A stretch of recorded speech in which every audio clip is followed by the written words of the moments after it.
la implementación de la enciclopedia, ¿sí? Por ejemplo, Rousseau, Voltaire, estos grandes intelectuales de la Ilustración, quienes idearon, el mismo Diderot, quienes idearon una cosa que se llamó la enciclopedia. ¿Qué era eso? Palabras más, palabras menos. Era la posibilidad de especializar el saber, ¿sí? Es decir, que ya la filosofía se desplegaba en todos los demás saberes, y esos saberes tenían una parcela, es decir, tenían una especialización: la ciencia, las matemáticas, la biología, la historia, el arte. Cada uno de ellos tenía su parcela, tenía su especialización, y digamos que eso trajo ciertos errores para desarrollar el pensamiento, o ciertas deficiencias, se podría decir. ¿Por qué? Porque nos olvidamos de este discurso universal del que siempre ha gozado la filosofía.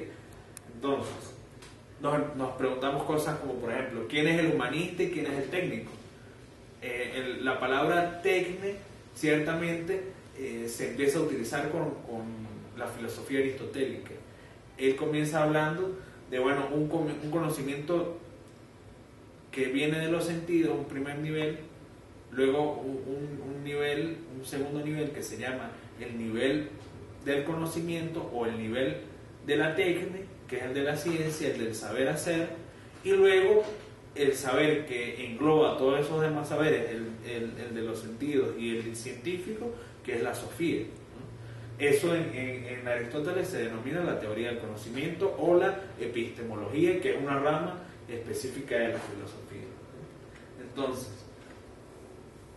Aristóteles comienza a hablar de esto y empieza también en ese sentido a sistematizar la filosofía. Es el primer momento fundamental en la historia de la filosofía donde ésta se sistematiza, es decir, se empieza a crear una estructura de la filosofía. Asimismo, bueno, llama a preguntarse, por ejemplo, ¿quién es el humanista? Y esta es la primera, digamos, la primera pregunta que uno se debería hacer en un curso de introducción a la filosofía, siendo que va o tiene intenciones de dedicarse a un oficio como el cultivo del humanismo. Entonces, ¿quién es el humanista? Es el crítico, el observador participante de una sociedad en constante evolución, que nunca muda un concepto o estilo de modernidad, porque lo que hoy es vanguardia, mañana se convierte en tradición. Entonces, fíjense, se crea este diálogo, tradición-modernidad, que es el diálogo de la filosofía. ¿Cuál es la tradición en filosofía? La filosofía griega, de donde surge la palabra filosofía. Diálogo, tradición. ¿Cuál es la modernidad? La que se abre con Descartes, por ejemplo, y la responsable de todo el discurso actual, que es el discurso de la ciencia. Nos permitimos hacer, por ejemplo, una referencia a un físico que es el que se considera hoy día como el mayor filósofo, que es Stephen Hawking, quien habla en su libro La historia del diseño, en el prefacio del libro, que la filosofía ha muerto. Pareciera que la filosofía muere.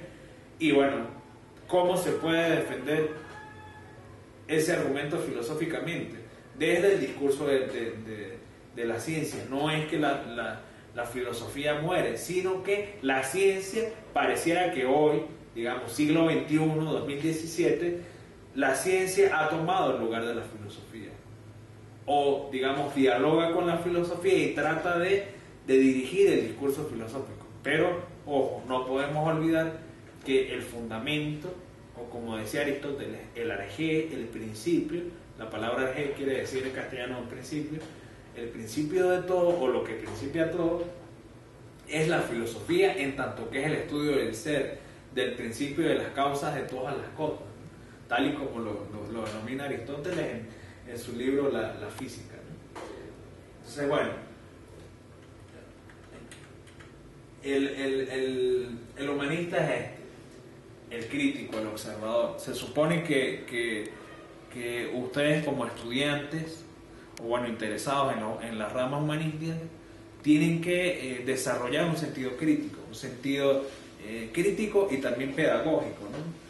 De cómo tratar de enfrentar toda esta serie de conocimientos, de teorías, de posturas filosóficas que se imparten en las universidades para, en primer lugar, dialogar con ellas, hacer las suyas y también criticarlas, confrontarlas, ¿no?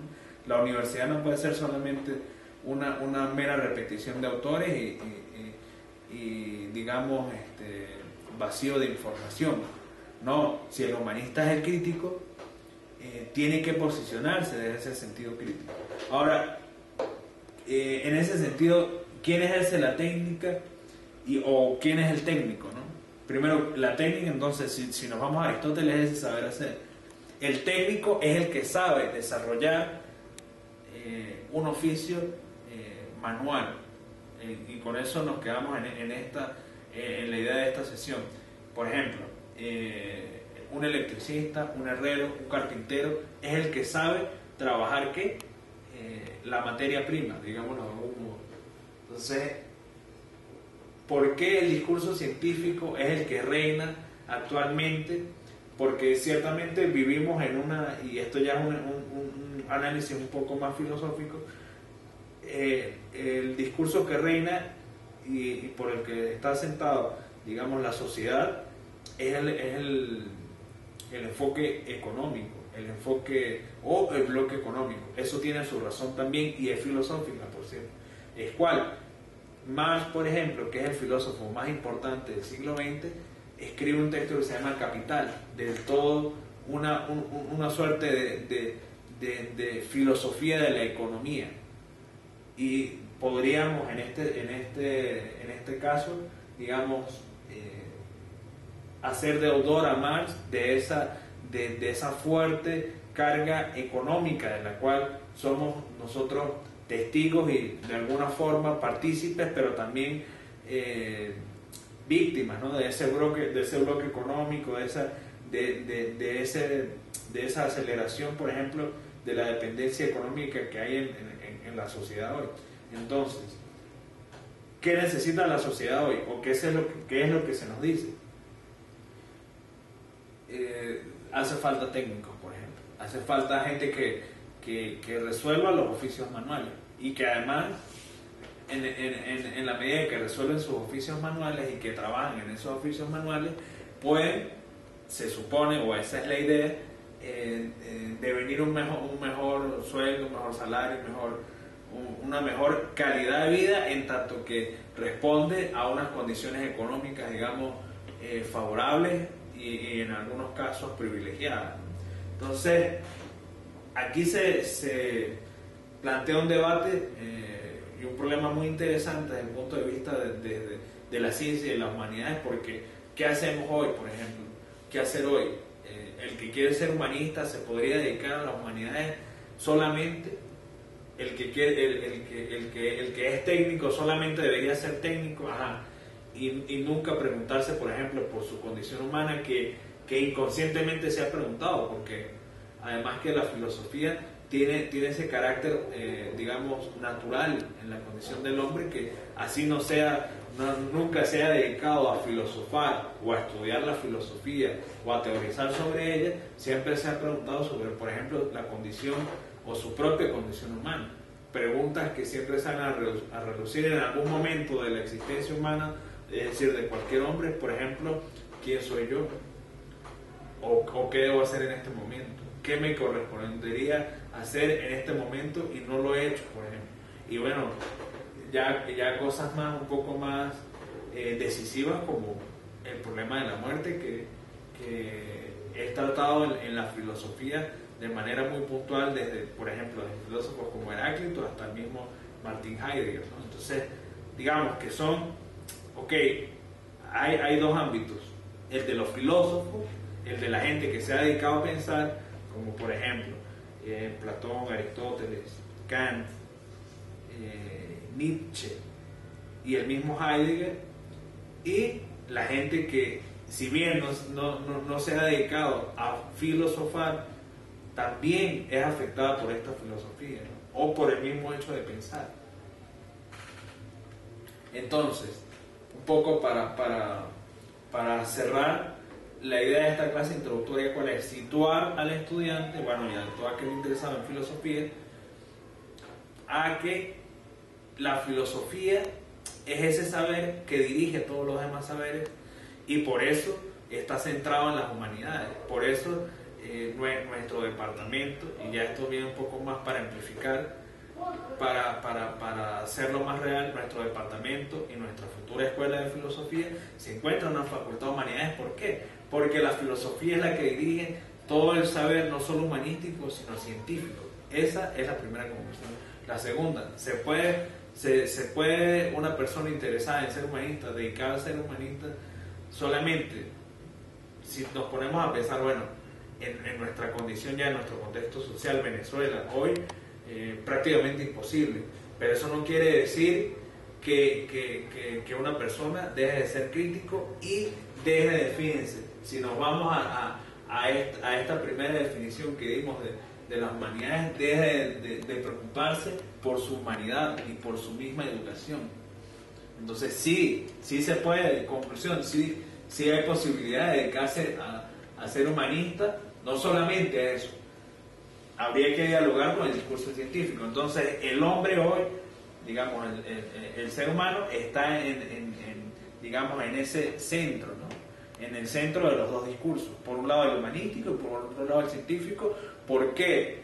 Porque si nos vamos a la génesis de toda la filosofía, para los griegos, por ejemplo, no había diferencia entre un discurso científico y un discurso filosófico. ¿Por qué? Por ejemplo,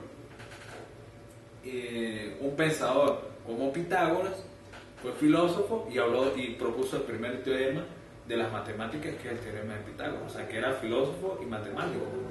También se dedicó a otras cosas, como por ejemplo el estudio de la música, muy importante, y que da aportes luego a toda la historia del pensamiento. Entonces, digamos que vale la pena hoy, haciendo un poco el análisis de la situación actual que vive nuestro país, Venezuela, rescatar este mensaje que nos dan los griegos de poder nosotros ver las cosas desde su fundamento, desde su principio, ¿sí?